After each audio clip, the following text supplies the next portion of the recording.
ക്യാരക്ടറിന്റെ പേര് സുനിത എന്നാണ്. സുനിത എന്ന് പറയുന്ന ഒരു ബീച്ചേട്ടന്റെ വൈഫായിട്ടുള്ള ഒരു ക്യാരക്ടറാണ്. അപ്പോ എന്താ പറയുന്നത്, അധികമൊന്നും പറയാനും മേല. എന്തായാലും എന്താ പറയുന്നത്,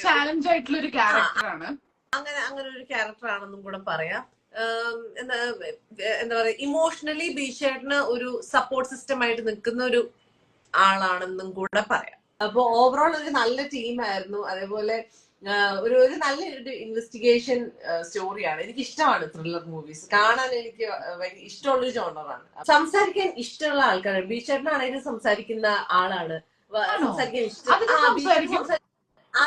അത് ഇന്റർവ്യൂസിലൊക്കെയാണ് ആൾക്ക് വന്നിരിക്കാൻ മതി. സ്പോട്ടിൽ നമ്മള് ലൊക്കേഷനിലൊക്കെ ഇങ്ങനെ ബ്രേക്ക് ടൈമിലൊക്കെ ഇങ്ങനെ ഇരിക്കുമല്ലോ. ആക്ച്വലി ബീച്ചേട്ടന് കമ്പനിക്കാര് ഭയങ്കര ഇഷ്ടമാണ്. അതായത് വർത്താനം പറയാനും ഫ്രണ്ട്സും ഒരു കൂട്ടം അടുത്ത് വേണം എന്നുള്ളത് ഇഷ്ടമാണ് ബീച്ചേട്ടന്. പക്ഷെ ഇങ്ങനെ ഇന്റർവ്യൂസിന് വന്നിരുന്ന് ഇങ്ങനെ ഞാനൊക്കെ എനിക്ക് എന്താന്നറിയില്ല. എനിക്ക് ആരും വരെ തരുന്നില്ല. എന്റെ കൂടെ ഉള്ളവരൊക്കെ നല്ല ആസ്മിക്കാണെങ്കിലും എനിക്ക് വ്യത്യാസം തോന്നിയെന്ന് വെച്ചാൽ അന്ന് ചെയ്യുന്നതിനേക്കാളും കൂടുതലൊക്കെ എന്താ പറയുന്നത്, കുറെ കൂടെ കരിയറിലും കുറെ കൂടെ ഒരു അഭിനയത്തിലും വ്യത്യാസങ്ങളൊക്കെ നമുക്ക് കാണാൻ പറ്റിയിട്ടുണ്ട്. അദ്ദേഹത്തിന്റെ തന്നെ ഒരു സിനിമകളുടെ ഒരു വ്യത്യാസം, കരിയറിന്റെ ഒരു വ്യത്യാസം. പിന്നെ എനിക്ക് അഭിനയിക്കുമ്പോഴൊക്കെ ആണെങ്കിലും ആ ഒരു കുറച്ചും കൂടെ എക്സ്പീരിയൻസ് ഗെയിൻ ചെയ്തതിന്റെ ആ ഒരു വ്യത്യാസം നമുക്ക് ഇങ്ങനെ ഫീൽ ചെയ്യാം. ആ ഒരു വളർച്ച കാണാൻ പറ്റുന്നുണ്ടല്ലേ, ഫീൽ ചെയ്യാൻ പറ്റുമായിരുന്നു. എനിക്ക് സ്നേഹനല്ല ഇത് ചിലപ്പോ ഈ പോഷൻ കാണുന്നവർക്ക് ആ സെൻസിലാണ് ഞാൻ പറഞ്ഞത്. നല്ല മാറ്റം, അതായത് ഒരു ആക്ടറിന്റെ ഒരു ആ രീതിയിലാണ് ഞാൻ പറഞ്ഞത്. ഒരു സജഷൻ ഷോട്ടായിരുന്നു. ബീച്ചേട്ടന്റെ ഫേസ് എന്റെ തലയുടെ സൈഡൊക്കെ വരുന്നുള്ളൂ.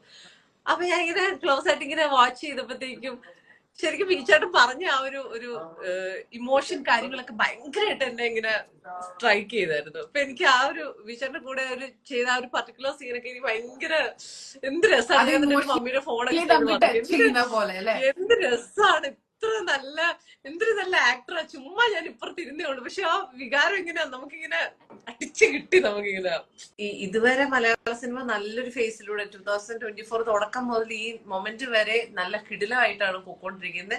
ഒരുപാട് സിനിമകൾ ഇറങ്ങുന്നുണ്ട് ആ കൂടെ. എന്നാൽ എല്ലാ മാസവും തന്നെ ഭയങ്കര കോടി ക്ലബിലേക്ക് പോകുന്ന കുറെ സിനിമകളും ഉണ്ടായിരുന്നു അല്ലെ. അപ്പൊ ആ ഒരു ഐശ്വര്യം മലയാള സിനിമയ്ക്ക് കിട്ടിയ ഒരു ഐശ്വര്യം ഞങ്ങളുടെ തലവനും കിട്ടട്ടെ എന്ന് ഞാൻ ആത്മാർത്ഥമായിട്ട് ആഗ്രഹിക്കുന്നു, പ്രാർത്ഥിക്കുന്നു. പല ലൊക്കേഷനിലും മഴ കാരണം ഷൂട്ട് മുടങ്ങി എന്നൊക്കെ ഇങ്ങനെ കേൾക്കുന്നുണ്ട്. പക്ഷെ ഞങ്ങളുടെ അവിടെ മാത്രം ഒരു കുഴപ്പമില്ല. ഞങ്ങളുടെ ആ ഒരു റൗണ്ടിൽ, അതായത് ഇപ്പൊ ഒരു 2 കിലോമീറ്റർ റേഡിയസിൽ മാത്രം മഴയില്ല. ബാക്കി എല്ലായിടത്തും അങ്ങനെയൊക്കെ അത്രയും എന്താ പറയുന്നത്, നമുക്ക് മാത്രം മഴ, നമ്മൾ ഷൂട്ട് ചെയ്യുന്ന സ്ഥലത്ത് മാത്രം മഴയില്ല. ബാക്കി എല്ലായിടത്തും ചുറ്റും മഴ എന്നുള്ള രീതിയിൽ പലയിടത്തും ഷൂട്ട് പോകുന്നു, കാര്യങ്ങള് പ്രശ്നമൊക്കെ. അപ്പൊ കുറെ ദിവസം ഇത് തന്നെയായി കഴിയുമ്പോഴേക്കും ബീച്ചേട്ടന് ഇവന്മാരെ എന്ത് കൂടോത്രാണ് ചെയ്തത്, ഇതെന്ത് ഇവിടെ മാത്രം മഴയില്ലാത്ത, ഇത് എന്ത് കളിയാണിത് എന്നൊക്കെ പറഞ്ഞിട്ട് ഇങ്ങനെ പറയായിരുന്നു. എന്നിട്ട് അതൊക്കെ 1-2 ദിവസം ഇങ്ങനെ തമാശയായിട്ട് വിട്ടു. 3-ാമത്തെ ദിവസമൊക്കെ ആയിരുന്നു ബീച്ചേട്ടൻ ഇത് ശരിയല്ല, ഇതെന്താ ഏർപ്പാടാണ്, നമുക്ക് മാത്രം ബീച്ചേട്ടൻ ചൂടാവാൻ തുടങ്ങി, ഇതെന്താ ഇവിടെ മാത്രം മഴയില്ലാത്തത്, ഇതെന്താ ഏർപ്പാടാണ് എന്നൊക്കെ. മഴ വേണമായിരുന്നോ?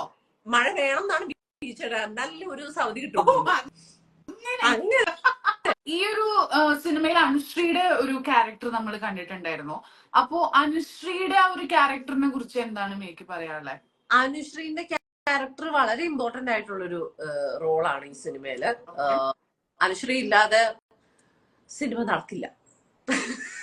കുറെ ആൾക്കാർ എന്നോട് ചോദിച്ചു ഇനി സിനിമ ചെയ്യുന്നുണ്ടോ, ചെയ്യുമോ, വർക്ക് പ്ലാൻ ഉണ്ടോ, അങ്ങനെ ഇങ്ങനെയൊക്കെ ചോദിക്കുന്നുണ്ട്.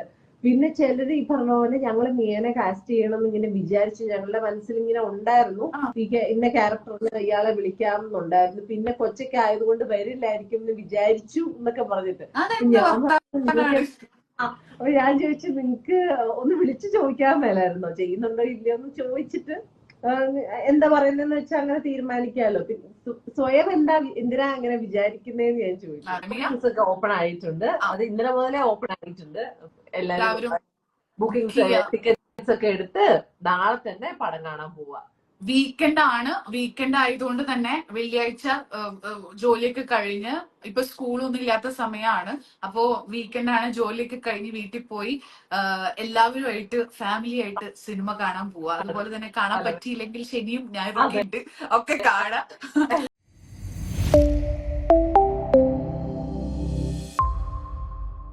കൂടുതൽ പുതുമയുള്ള വീഡിയോകൾക്കായി റേഡിയോ സിറ്റി മലയാളം സബ്സ്ക്രൈബ് ചെയ്യൂ.